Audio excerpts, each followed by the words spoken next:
Bonjour à tous, on se retrouve aujourd'hui pour un full face Kosas et pour faire un petit tour d'horizon sur le nouveau bronzer que moi j'ai en teinte médium.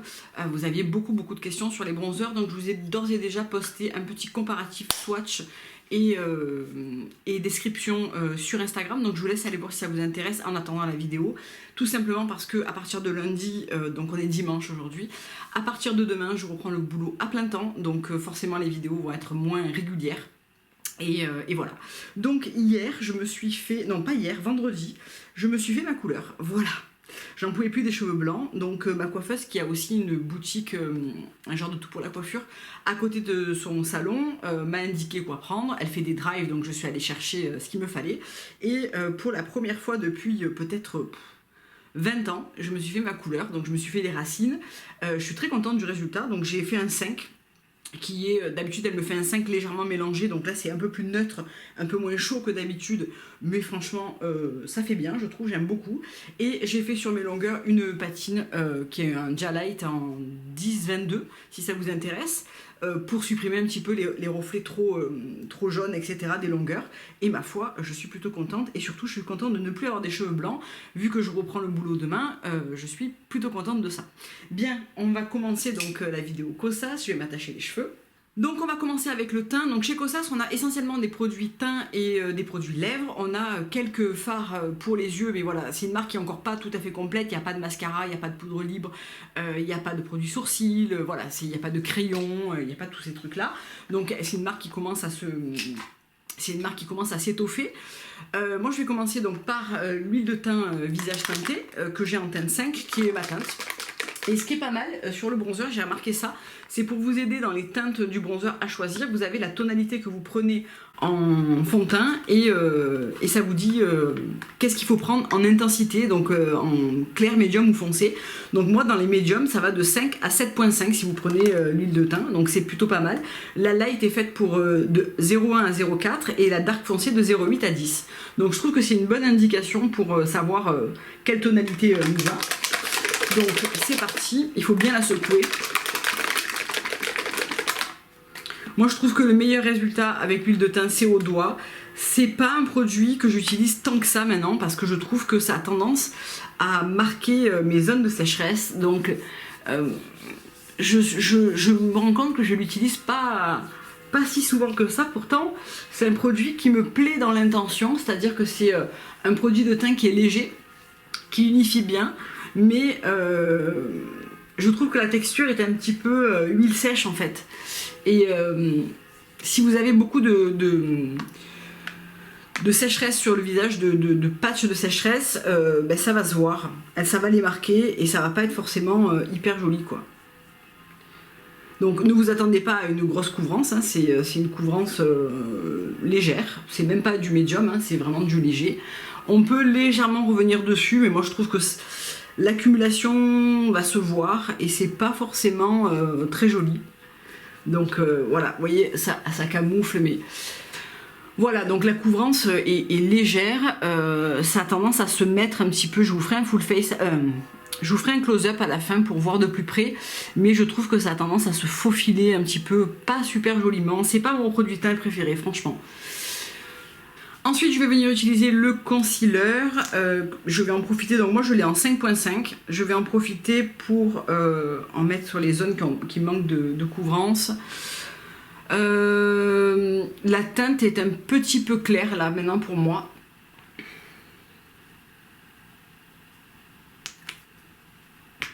Je prends le pinceau fond de teint de chez Kosas pour l'estomper. Donc je viens le mettre là où j'ai mes rougeurs, mes taches, etc. Hein, pour ce pinceau de fond de teint rend l'application des produits mais juste magique. C'est incroyable comme il blinde mais tellement bien les matières quoi. C'est rare que j'ai vraiment un coup de cœur sur un pinceau, mais là vraiment. Et pour les cernes, je vais prendre mon petit pinceau concealer de chez Real Techniques. Après, ça se fond plutôt bien dans la peau. Hein. C'est pas un correcteur anti-cerne qui est très couvrant. il est crémeux, il est très agréable, mais il n'est pas hyper couvrant. Vous voyez, là sur le nez, j'ai une petite tache et... C'est pas une petite tache, en fait, c'est un vaisseau. Et j'ai beaucoup de mal avec ça à le couvrir.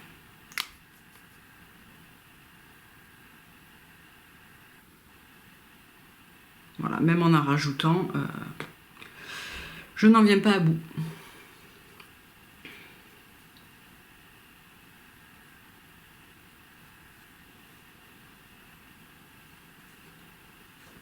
Je prends ma poudre de chez Vapor, la Perfecting Powder Press, et je viens en mettre un petit peu, notamment là où je vais mettre le bronzer, pour faciliter l'application et que ça fasse pas de taches ou quoi.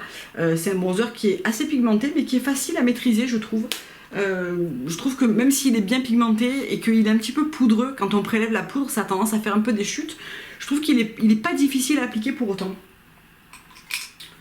Donc moi je l'ai en teinte médium, voilà ce que ça donne, donc c'est vraiment une poudre cuite, hein, bake, et voilà le bronzer, donc il est plus chaud que le Ilia, il est aussi plus irisé.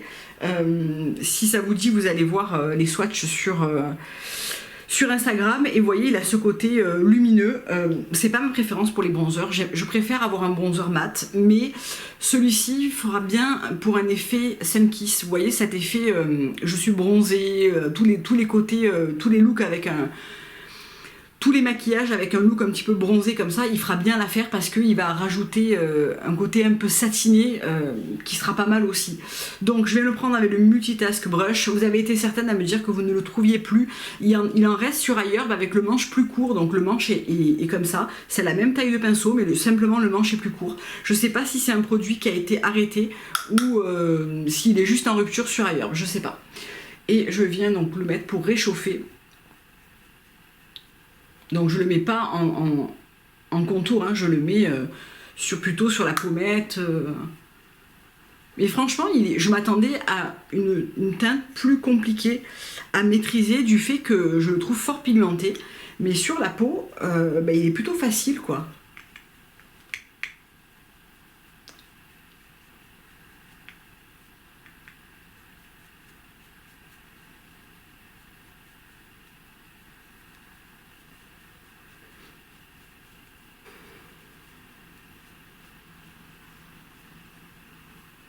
Donc voilà ce qu'on a, il est légèrement glowy, il reste légèrement un petit peu irisé comme ça, mais il est très joli franchement.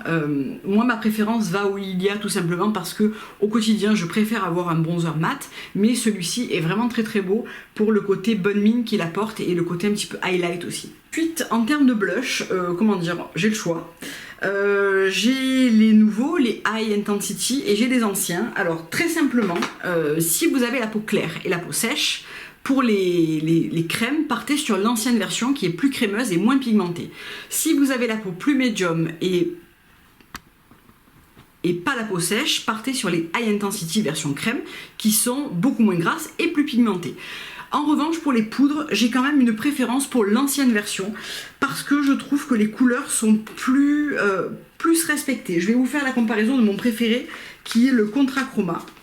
Je vais vous le comparer en ancienne version et en nouvelle version. Et vraiment, il y a une grande différence. Ancienne version, donc c'est pas ancienne version, pardon, c'est la version normale. Et ça, c'est la version High Intensity. Donc, vous voyez, on a quand même une sacrée différence. Et si je swatch Contra Chroma, qui est un blush un petit peu poudre, que j'aime, un blush un petit peu poudre, ça veut rien dire, un blush poudre avec une teinte de bronzer à l'intérieur, je préfère cette version qui sera plus facile à porter, celle-ci, surtout pour l'hiver, que celle-ci qui sera beaucoup plus forte. Et l'highlight est complètement différent dans les deux versions.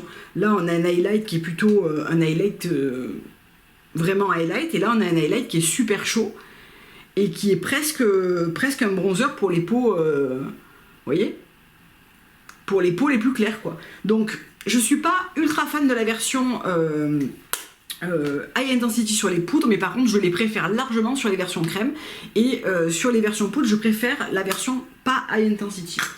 Donc mon préféré de tous les temps, c'est le Contra Chroma en classique. Et dans les crèmes, le Tropic Equinox, qui moi en version non high intensity ne se voyait pas du tout sur moi. Cette version est top, ça fait comme un bronzer blush crème qui est juste magnifique. On a une texture qui est beaucoup plus beaucoup plus gel en fait, et beaucoup moins crème. Et ce duo, il est vraiment sublime. Après, c'est vraiment high intensity, ça porte très très bien son nom. Et le Velvet Melon que j'aimais pas du tout dans l'ancienne version parce qu'il ne se voyait absolument pas sur moi, dans cette version là il est sublime. On a un vrai hop, il est là. On a une vraie teinte quoi, hein, c'est voilà. Donc vraiment les high intensity crème, j'adore. Aujourd'hui je pense que je vais faire des lèvres rouges, donc je vais partir sur un blush plutôt chaud et je pense que je vais rester sur Contra Chroma.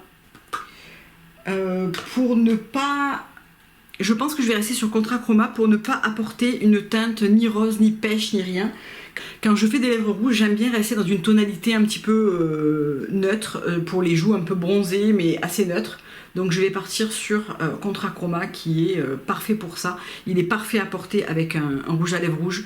Si vous savez jamais quoi porter avec, en termes de blush avec un rouge à lèvres rouge, je vous conseille d'essayer toutes les teintes un petit peu de bronzer. Et je vais venir prendre l'highlight de la même palette. Et je prends ça sur un gros blush brush de chez Real Techniques qui est très très bien pour ça.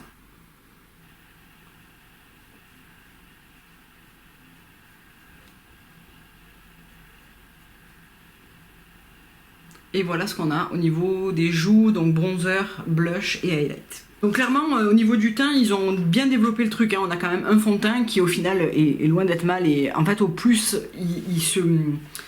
il interagit avec la peau et au plus il devient joli. Moi, je l'aime pas sur l'application tout de suite, mais finalement, et là je le vois, j'avais mieux hydraté ma peau parce que je savais que j'allais l'utiliser et en fait, il fonctionne mieux. Donc je pense que ça vient aussi de la manière dont j'hydrate ma peau avant de l'utiliser. Pour les yeux, j'ai deux 10 secondes eyeshadow, j'ai la teinte Globe et j'ai la teinte Élément. Donc c'est des ombres à paupières liquides, très liquides, qui tiennent vachement bien, moi je trouve tout au long de la journée. Donc j'utilise la Basilia, il faut bien les mélanger. Je vais vous les swatcher sur le dos de la main. C'est pas un produit que j'utilise très souvent. Et là, dernièrement, en prévision de cette vidéo, je les ai ressortis, je les ai utilisés.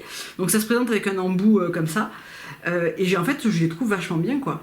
Donc il faut les laisser sécher 10 secondes. Et ensuite, moi je trouve que ça tient vachement bien avec une base. Mais même sans base, j'ai aussi essayé et c'est pas mal. Moi, j'essore quand même pas mal l'embout parce que sinon, je trouve qu'il y a beaucoup de produits. Et celui-ci qui est beaucoup plus cuivre, c'est celui que je vais utiliser. Donc je vais l'utiliser sur toute la paupière mobile. Et je viens le mettre avec l'embout et ensuite je l'estompe au doigt.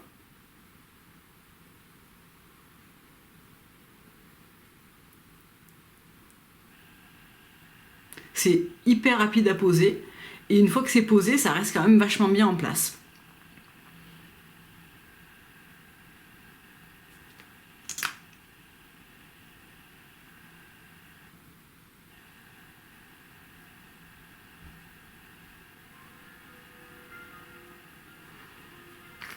Donc là c'est sec et franchement c'est sec quoi. Vraiment ça tient vachement bien. Ce que je vais faire c'est que je vais reprendre mon bronzer et je vais venir en mettre un petit peu dans le creux pour flouter un peu tout ça. Donc ça j'ai pas du tout testé avec cette semaine quand je l'ai reçu là, mais je pense que ça fonctionne. Ouais.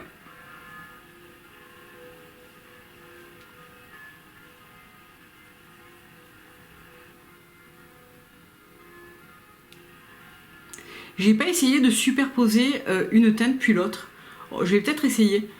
Avec un petit pinceau comme ça, je vais venir mettre aussi du bronzer sous mon ras de cils.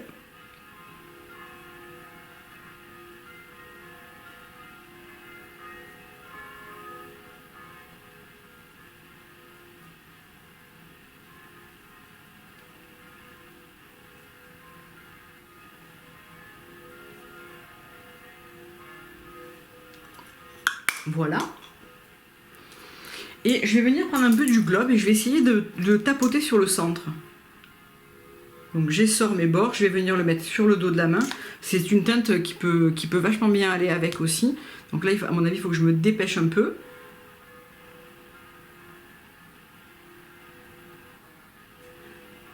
Et on va voir surtout si ça tient en les superposant comme ça. Et ça apporte une belle luminosité, je trouve. Voilà, une fois que c'est sec, par contre, c'est fini. Hein. Vous pouvez plus du tout travailler le produit. Il faut être un petit peu rapide, mais je trouve que c'est pas mal. Je viens prendre de nouveau un petit peu de poudre de chez Veilpour pour faire ici, nettoyer un tout petit peu, matifier. Et je vais reprendre mon highlight de Contra Chroma pour venir le placer ici.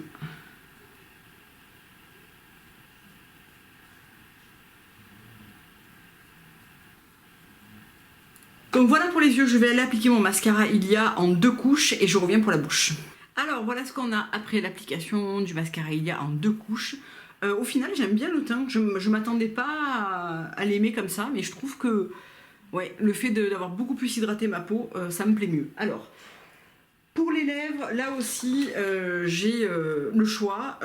Je vais aujourd'hui, j'avais envie de faire une bouche rouge, donc entre le Trilest et le Electra. Je pense que je vais partir sur Trilest.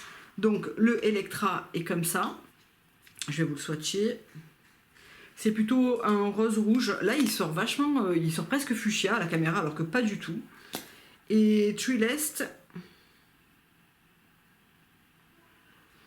c'est un rouge qui est plus orangé.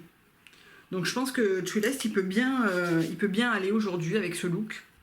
Donc mon préféré de toujours, hein, c'est Rosewater, qui est celui-ci.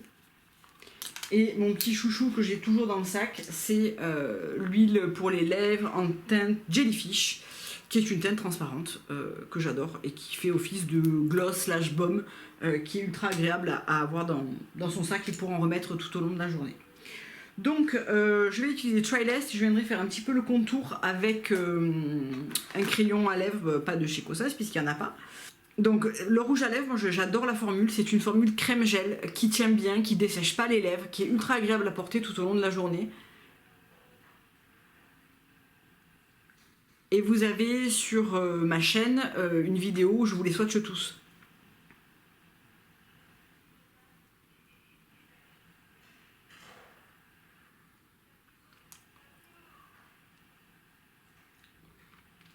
Donc c'est une formule crème, on n'est pas sur une formule mat, mais il va avoir tendance à se matifier au fil de la journée et à très très bien tenir.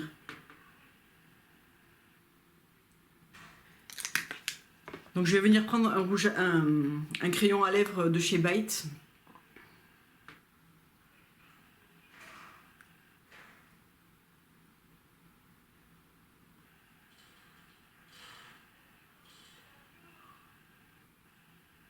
Donc voilà ce que ça donne avec Trilest sur les lèvres et j'ai appliqué un petit peu de crayon à lèvres by Bussy, ça se trouve pas en France, je l'avais acheté à Sephora aux États-Unis et j'aime beaucoup ce look un petit peu bronze, lèvres rouges, un peu avec une pointe d'orange, le blush qui reste très neutre en réalité puisqu'on est vraiment sur des accords de bronzer. J'aime énormément ce look, voilà, je sais pas ce que vous en pensez, vous me direz, je vais vous faire un petit close-up. Et je vous dis à très bientôt pour une prochaine vidéo. Gros bisous!